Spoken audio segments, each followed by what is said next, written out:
I've had to learn through pain to what trust does. Yeah. Right? It actually gives power, right? And I think people that aren't worthy of trust, right, will find their way out. They'll be very uncomfortable in an environment like that, right? And you won't need to terminate someone. They'll kind of self-elect. And my hope really is to invite them to learn to use trust themselves in reverse.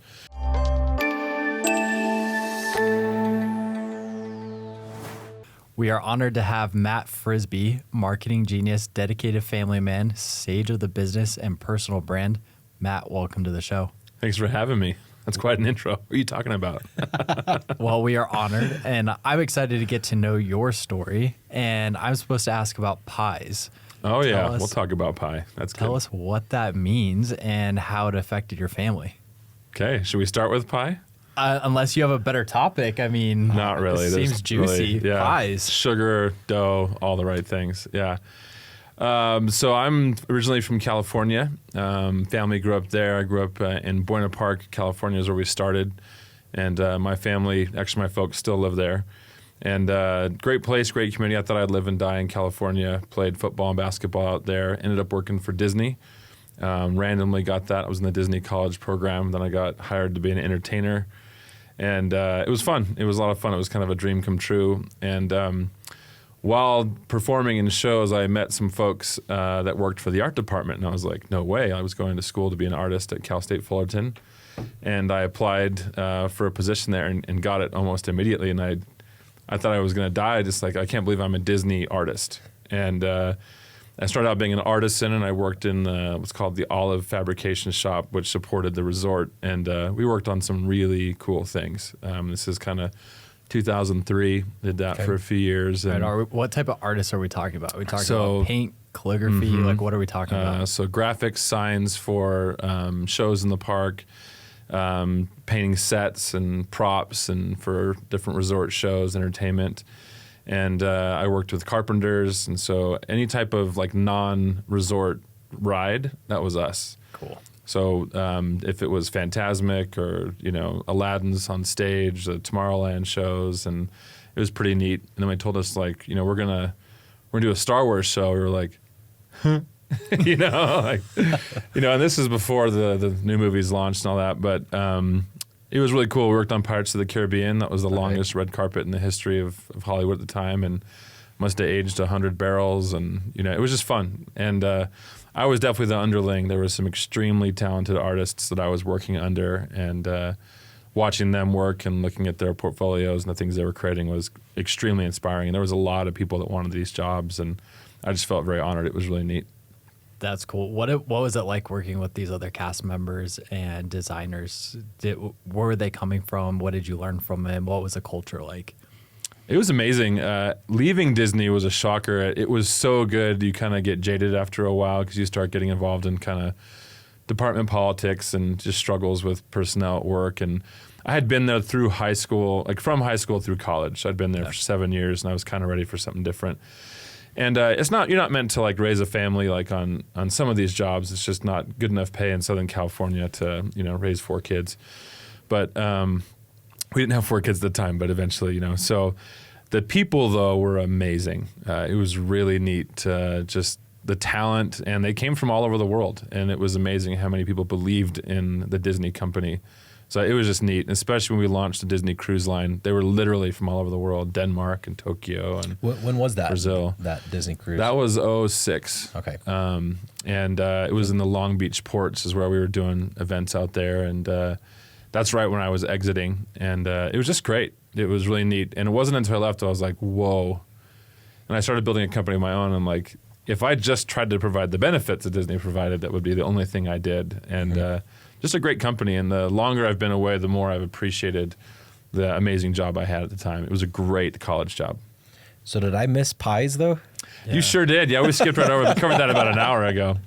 So my last name is Frisbie, and I got into genealogy pretty hard a few years ago, and I found a website, and it's the FFFAA.org, Frisbie Family Association of America, and I was like, we have a website? My cool. dad's like, I don't know. And I'm like, what do you mean you don't know? And so I reached out in the contact form, and they responded. And so it's a genealogical group that just does family history. And I learned that the Frisbees helped settle Jamestown. And Okay. so there's like 5 Frisbie spellings. And mine is the proper one, obviously. Of course. Yeah, obviously. Has to So it's Frisbie. And kind of halfway through the 19th century, the Frisbie Pie Company had started in Connecticut. And these pies were made for college students.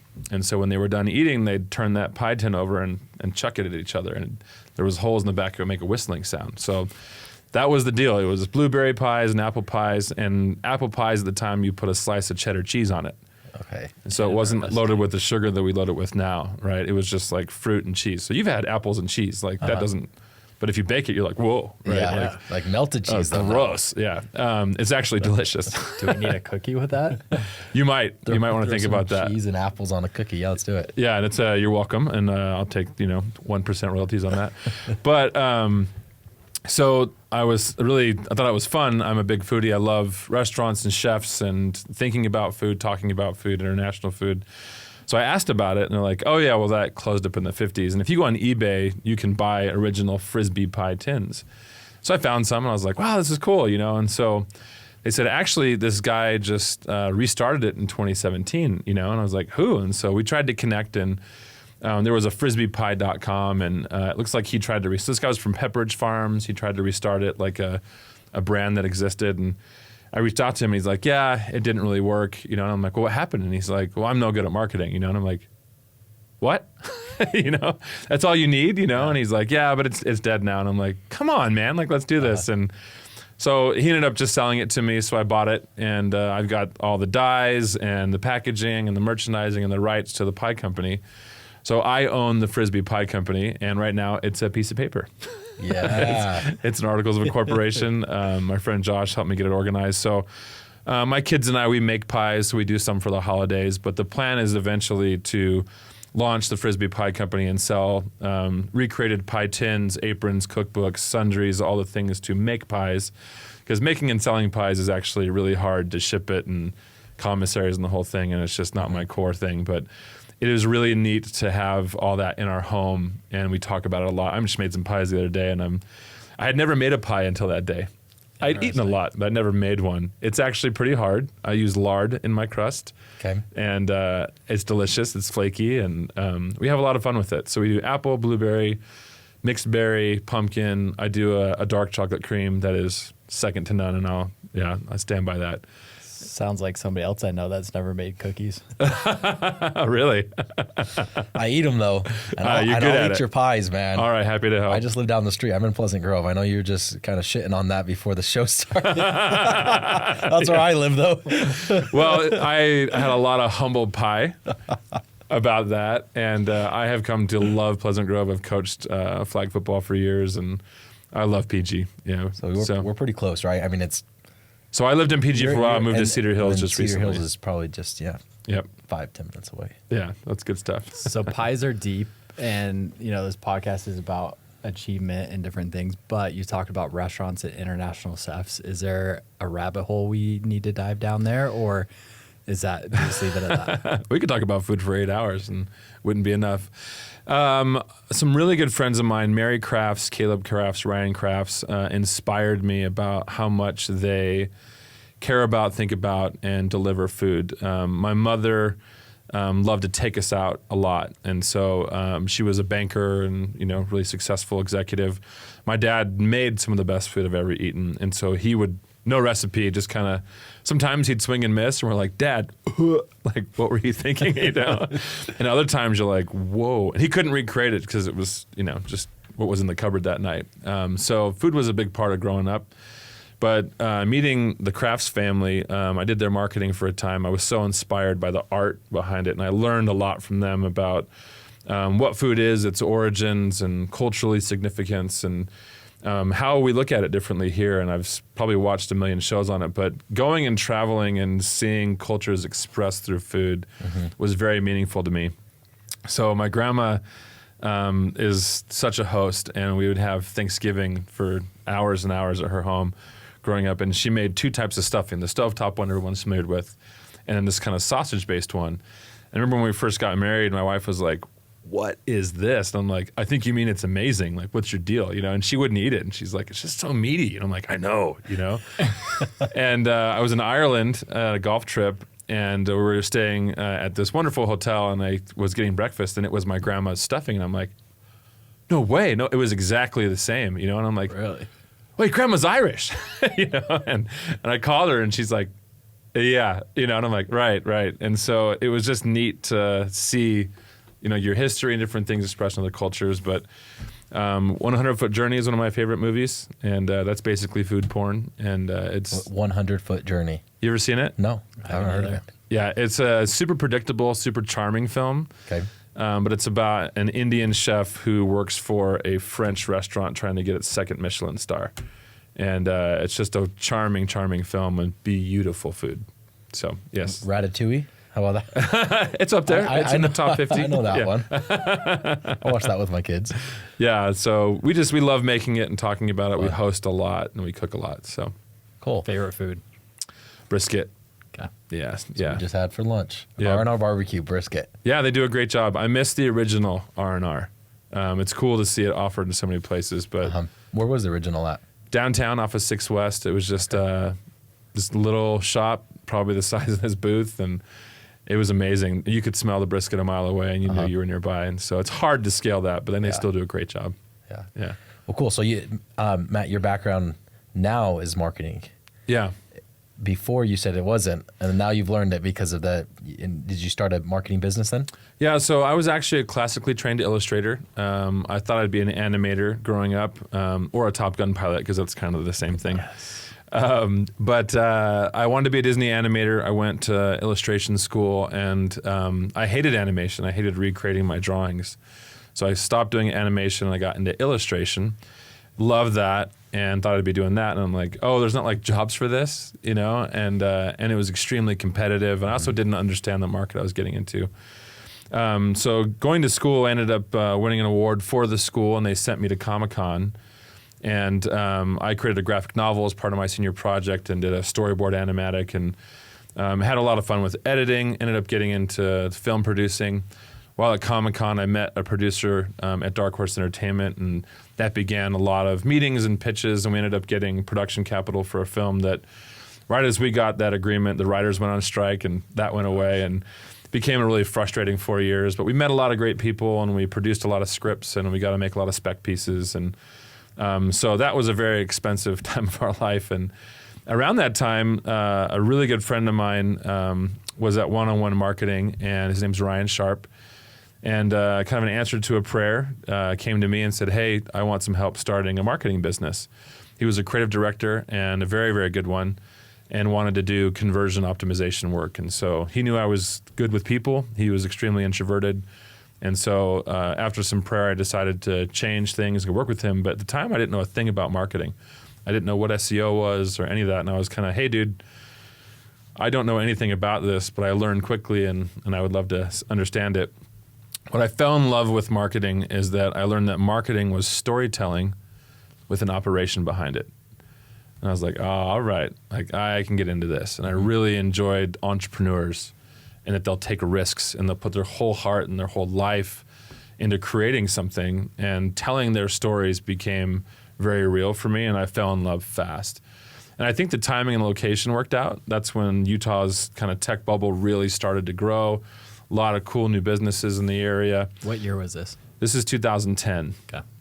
Simultaneously, I want to thank Jeff Rust and Logan Wilkes, who started Corporate Alliance, and Jared Stewart. The three of them, they create a lot of business networking, and I learned that's my superpower. I'm fantastic at networking. I love being around people. I'm as extroverted as it gets, and I get energized by being around people. So I flourished in that, and I learned a ton really fast from fantastic entrepreneurs and others. And so we grew our marketing business in that. It was an agency of just a couple people, and kind of grew over the years and took on different shapes and faces. And we eventually grew to about 15 employees. And then, so we run that for about 10 years.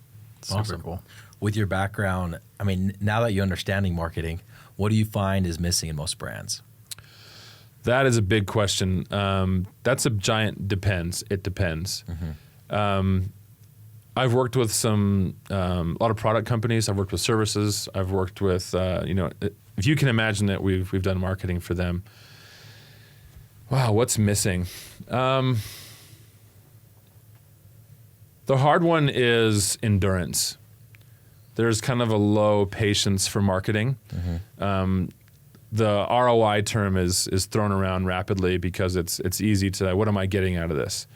And I think it's important for brands to think, what am I giving to this? To build a customer base is a very difficult thing. To be committed to marketing long term is a very difficult thing.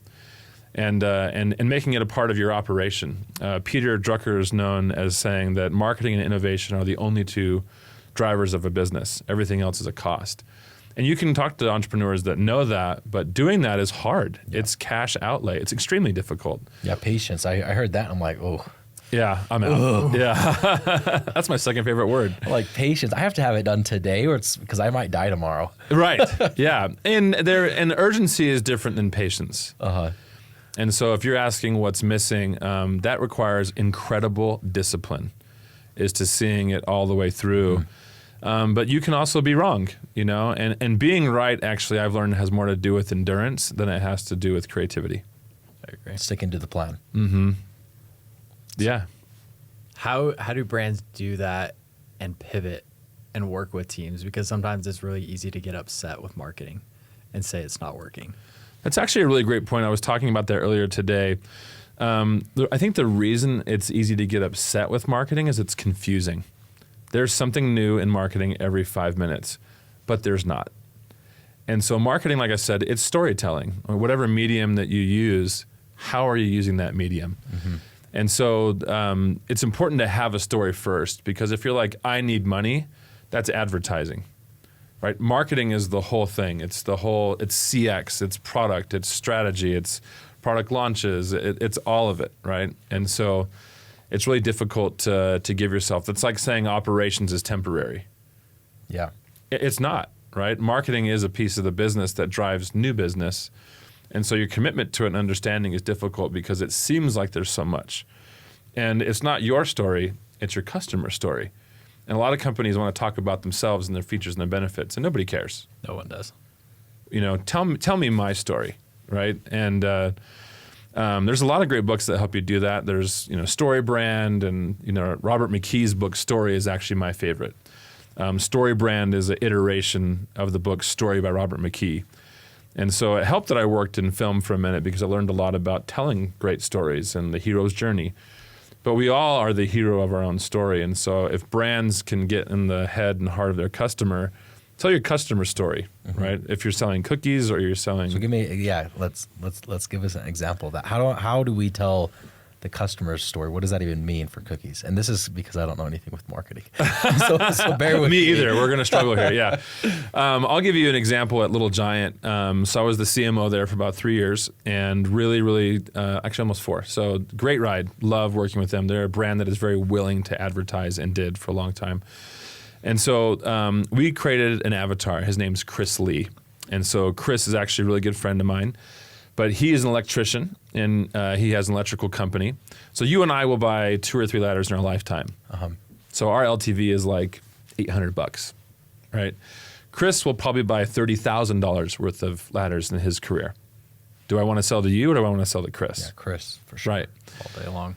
So I want to be in Chris's head and heart. So I literally invited Chris, and I was like, hi, right? And we hung out for 3 days, and I learned everything I could about his business, and we took him to dinner, and we just listened. And then we met more Chris's, right? And so what's interesting is that we talk about safety a lot. There's a lot of people that get hurt on ladders, but Chris is probably the safest guy I know, but you would see him as kind of aggressive. He wants you to see him as fearless and organized and powerful. And I was like, fear, interesting. And so what we talked about was his willingness to do dangerous things, because he has to get 27 feet off the ground moving high power cables to run power through your home. It's dangerous, right? And you pay him for that. So we played with these ideas around his willingness, right, and what's important to him. And so I looked at brands that he follows. I looked at conversations that he's involved in. He's political, right? There's these things. And so if, kind of like what would Chris do became the conversation. And so we really tried to unpack what was important to Chris. And we'd ask him, like, does this resonate with you? And he's like, that. And he showed us like flannel brands that he buys from. And we're like, And so it really helped us to unpack that. And that kind of became our research that helped us then build creative and storylines that we would launch our products through. And that really helped us to be in his head. And then he felt very understood. Yeah. Okay. That's awesome. Really good example. Switching gears here, entrepreneurship and work-life balance. Yeah, man, that's a sensitive subject. I was divorced this last year, and I would say I did not figure it out. And I think that there's a lot of things that go into it, but I just came back from Moab a weekend with my kids, and we had a blast. And I was thinking about the phrase of spending time. Because you can spend money, right? But spending time, like all of us got 24 today. Yep. Equal, right? There's no difference between us. We each get to spend that the same. We don't spend money the same. Some have more, some have less, but it doesn't change your time spend. And so what am I going to spend my time on? Am I going to spend my time on improving my health? Am I going to spend my time on relationships with my family? Am I going to spend my time on building my business? And it's hard because I've got a tech startup I'm building right now, and I want to spend my time on building this big thing. But I committed to spending time with my family because of what I want with my family. So I have to spend less on business and spend more with family. And I had that backwards for a long time. And it built a good business. I learned a lot, but it came with a really terrible price. Yeah, that's something that, I think everybody struggles with in the entrepreneurship. You're like, this is my baby. Yeah. And then it's like, oh, but you have to spend these other things and you have to do what you love. And it's like, well, I love this. And then you could justify it that way. Yeah, and it's interesting, like, this is my baby. Like, I have 4 babies. Yeah. Those are my babies. Yeah, those are the real babies. What are their ages? So I've got 24, she's 23, she'll be 24 in May, 17, 14, and 10. So I've got quite a spectrum. And I actually just had a grandbaby this last year. So awesome. Congrats. I'm the coolest grandpa in the universe. It's true. Sure. My granddaughter's a Packers fan at 2 months old. For sure you are, man. Being a grandfather is the coolest feeling in the history of feelings. Seeing your baby have a baby, it was pure magic. It was absolutely magical. And it comes down to more like, now I have more time to spend with family, and I choose that. Mm-hmm. So the balance part, though, one of the things I've learned is trust. The law of attraction brings things to you. And one of the things that gets in the way of that is expectation. And so I've had to set expectation aside and increase trust. And so with this company that I'm building now, I've been amazed at what is coming our way.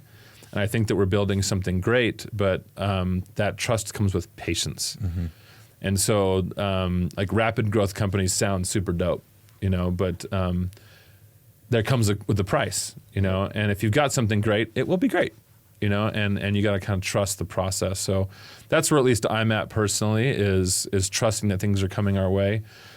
So I spend my time very carefully, and I'm not wasteful with my time. Yeah. But we've had some really great things come our way, and I'm grateful that they are. And I'll add, I like to trust the process, but I think a lot of that is also trusting the team. Because that's hard. Like, okay, I'm gonna put down my phone for the weekend or after 5, like that's the cutoff, and I'm going to trust that if there's an emergency, somebody else will figure it out, which is scary. But this last year has probably still worked a lot, but it's probably the year that I worked the least. I was in Mexico for a few months and with the family, and it was also the biggest growth of any business that I've had, but that trust was definitely hard. Trusting the process, but trusting that the team and the employees that I'd hired can figure it out. And they're a lot smarter than me. I just have to trust them. No, that's real. It's funny, I had a conversation with a previous business partner. So my buddy Derek, I bought his company Rivital, and we kind of merged our organizations together. And I had previously felt like a bit of a micromanager because I was so passionate about getting everything done right now and crushing it for every customer and being absolutely perfect. So I reached out to my original partner, Ryan, and I was like, hey, was I a micromanager? And he's like, oh yeah. I'm like, that's gross. And I'm like, Love the honesty. I'm sorry. And he's like, no, dude. He's like, you cared, but yeah, you were, you were there. And I'm like, okay, I can deal with that. And so I asked Derek, and I was like, was I a micromanager? And he's like, yeah, sort of, and I'm like, okay, that wasn't as bad. So then my last organization, I talked to my creative director, and I was like, was I a micromanager? And he's like, oh no. In fact, I wish you would have engaged a little more. And I'm like, really? Oh, Thank you. Yeah, I did it, Mom. I'm improving. Right? Yeah. And then with this organization, there are times where I won't hear from team members for like 2.5 weeks, and I'm not worried at all. And, and so the one member of our team showed up with like an elephant on his shoulder. He's like, I killed this giant thing. And I'm like, of course you did. Right. And I've had to learn through pain to what trust does. Yeah. Right. It actually gives power. Right. And I think people that aren't worthy of trust, right, will find their way out. They'll be very uncomfortable in an environment like that. Right. And you won't need to terminate someone. They'll kind of self-elect. And my hope really is to invite them to learn to use trust themselves in reverse. And likewise, when I get asked to do something, I hope I deliver at that level, because when your team delivers at that level, you're like, okay, like I also need to bring back an elephant. Right. Yeah, that's super cool. Personal branding, let's talk about that a little bit. Yeah. That's something that me personally, I'd never done till just under a year ago. I was like, okay, I need to build a personal brand. I need to post more than twice a year for my kid's birthday. What's the importance of a personal brand versus your business brand? That's a good point. I've actually only recently gotten back to LinkedIn, and I kind of just post stuff on Facebook and Instagram about family to kind of share with relatives. I feel like that my personal brand is stronger in person. I network a ton in person. And so I can kind of travel anywhere and run into somebody I know, but that's 14 years of constantly networking. And I'm really grateful for that. My digital presence is not that strong, but there's some people I think handle it really well and very authentically. Like I love Nate Randall. He's the CEO of Gab, and he offers his page to people that are looking for jobs and offers his page to moms in need. And it's a very selfless approach, So I think you kind of have to be okay with which path you're going to take. I really like the networking piece, and I'm well networked in this market, and so I want to continue to do that. And that's worked really well for me, but it requires a lot of in-person time. And for an extrovert, it's magic, right? And so I think there's just different ways to go about it, but I'm always looking to take someone out to lunch. I always want to break bread with people. So that's my personal brand. I get hit up for where should I eat, and I certainly don't know all the best places, but I love breaking bread with people. And so I'm very much, that's my thing. What has that done for Law of Attraction? You talked about that earlier. Yeah. What has come to you because you're doing these things that maybe don't scale the best, but it's that personal touch? Scale, I think, is an interesting term. When you put it out there that you're doing whatever, right? You're making delicious cookies with the dough in the center that I want one right now. You tell the world about that, people become aware of it, and they bring things to you. And so we launched a company in November that is about apprenticeships. And so I put it out there to my network, hey, we're working on this. We need some beta customers. People are like, hey, you should talk to so-and-so. Hey, I get these phone calls and emails. You should talk to so-and-so. And it just happens because you talk about it, because you share it, right? And I genuinely want to learn. And so I offer that up. And then you help others with theirs. And so I think just that giving nature of helping everyone with their situation. There's a book called Never Eat Alone. And I'm trying to remember his name. It's like it's Ferrazzi is his last name. So Ferrazzi is his last name, but great book, Never Eat Alone. And I live by that principle. And so when you share, it gets returned to you. So I love that. And when you talk about failure, what has helped you and what have you learned from as far as like failure in your past? I've done it a lot. When you fail for a client, that hurts. They've given you money, you didn't deliver on what they thought. So steep learning there. I've learned to really value it. I've learned to unpack it and what happened. And when I went in-house at Little Giant, my father said something that was really important for me to understand. So I was a CEO of a company. We had about 15 employees. And, we ran it for 10 years. I was very comfortable, great lifestyle as a result. And the idea of going in-house at a brand, I was leery of because I'm like, I'm the captain of my ship. Why would I want to get on your boat, right? Yep. And I loved the team over there. I loved the founders and the CEO and the group over there. Great people, very inspirational people. That wasn't the problem. It was just autonomy. Mm-hmm. So my dad said, the best leaders are excellent followers. And that landed hard with me. And so when I went over there, I was having to let go of something that I've been building, and could I follow someone and watch them fail and fail with them?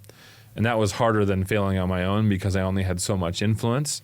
But we failed and won together, and that was interesting to be on a bigger team. But I think that you have to embrace it. It's like anything in adventure, right? My boy's mountain bike. You are going to crash. Yep. Let's get this over with, right? I'm going to crash today. I'm going to scratch something. I'm going to get cut, right? And just embrace that there's going to be blood on my uniform today. So how does that lead you into taking new steps and leaning into fear? So I'll get real vulnerable. Please. I loved snowboarding as a young man, and I have had some pretty epic crashes. And now when I go snowboarding, my son skis, and he's 14 times better than me. He's incredible. He's super fast, and he loves it. I snowboard, he skis. When I get on the mountain now, I have a panic attack the entire time I'm there. Like, my whole body is sweating. My legs are shaking, and I'm like, what is wrong with me? We can do this. Yeah. You know, I fall off the lift. I'm not kidding, right? And so... well, you did fall off the lift, or? Yeah, like when you're getting off. Oh, yeah. Like, I trip and fall, and I'm just like what's happening to my body? Got it. I understand anxiety at a whole new level. That not used to be the case. It's the case now, which is why I go, right? I want to face it. So we just did Powder Mountain, and my son does the first run with me. Then he's like, "Bye," and I'm like, "Bye, bud. Have fun. You're welcome I'll for die bringing over me here in the corner." Yeah. So best conditions in the history of my life was last Saturday, and we were going down this run, and everything was coming together, just carving, and everything felt right, and I felt fear leaving my body, right? And I was like, actually, I can do this, right? And so this guy next to me, he and I were just kind of in sync, you know, and we were just left and right, and it was a beautiful run. We get down to the bottom, and we didn't say anything to each other, but we just shared this look, and I was like, that was awesome. Yes. And while I'm getting ready to load the lift, there was a group waiting for some friends. Well, this girl was falling. She just kept bop, bop, right? And he yells at her. He yells, "Trust the speed." I was like, what did you say? Trust the speed. And that's what I was doing wrong snowboarding, is I kept trying to control myself from falling instead of just opening up and releasing and trusting my edges and trusting the speed, because it would get me down the mountain. And so the next run I just did, and it was amazing. And that became the new best run of my life. And then I couldn't believe it. I never met this guy in my life, but it was the right moment, preceded by a good moment. But trust the speed, I think, is a big thing to think about failure. So how do you lean into that into your business venture or personal life? Yeah, so we are in startup. We are preparing a big beta phase to fail, to figure out what we don't understand. And today that happened. And this is the software.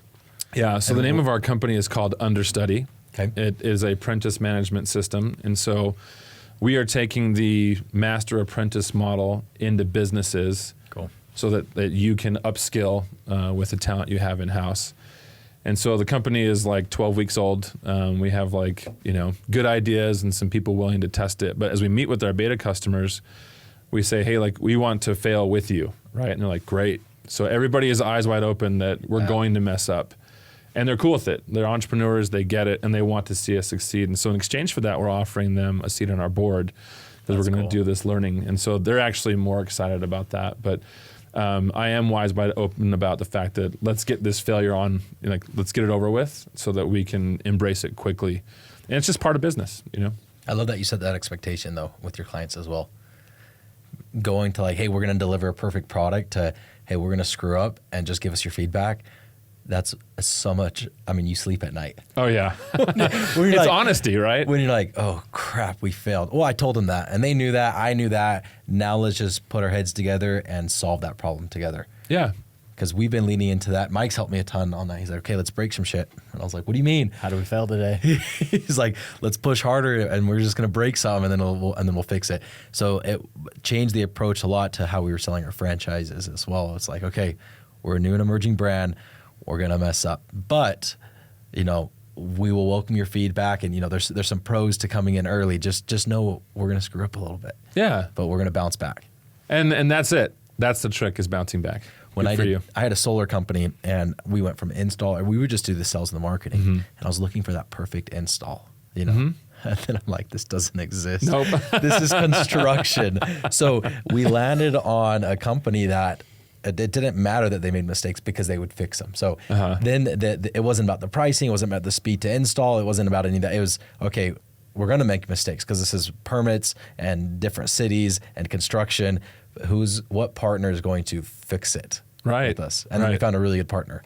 But yeah, that was like, I was just looking for that perfect installation.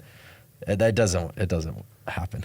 You know what's interesting about failure, though, is that rarely does happiness, right, occur without that. Joy is usually what follows failure, right? Is figuring out what failed and solving that problem. That's joy, right? Is like, oh my gosh, I made it, right? I mean, yeah, that achievement of like, oh man, look how many obstacles we've ever overcome. Yeah, absolutely. So it's super fun that way. It's part of the entrepreneurship path, right? Yep, absolutely. That's how we get the crazy ones. That's how we get to people buying our product. Yep. I mean, we got a couple more. Is there anything else you want to touch on before? No, this is great. This is great dialogue. This is very real. Yeah. Okay. Well, Matt, thank you for being on the show. We've learned so much. Last question.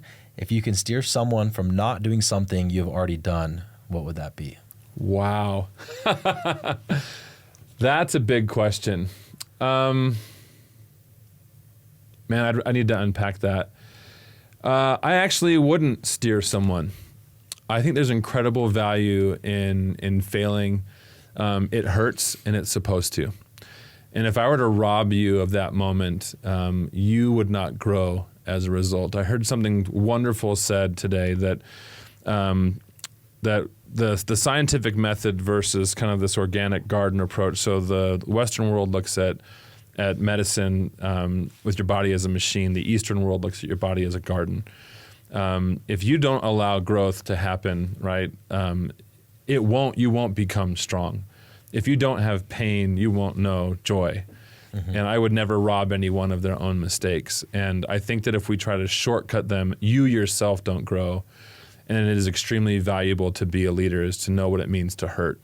Compassion is the greatest strength any leader can have. It's not sales or, charisma. Compassion. A CEO's job is to lead people, not drive metrics. And so robbing you of pain would be a travesty, I think. I love that answer. Matt, thanks for being on the show. Where Thanks can we for having connect me. with you? Yeah, sounds great. Where? Yeah, where? Social media, where it sounds like you're not super active, but I'll find you at Mastermind Ross's events. Tacos. Yeah, I'm on LinkedIn. Our website's going to launch soon, and there'll be a lot of activity that way. We're going to have a podcast and a really fun YouTube channel. So it's understudy, I instead of Y. And we're really grateful to have had the opportunity to be in a community that's willing to beta test with us. So we're excited. Awesome. Thank you. Thanks for being on the show, and you're a Pleasant Grove local. Yeah, that's right. PG. Thank you. Thanks.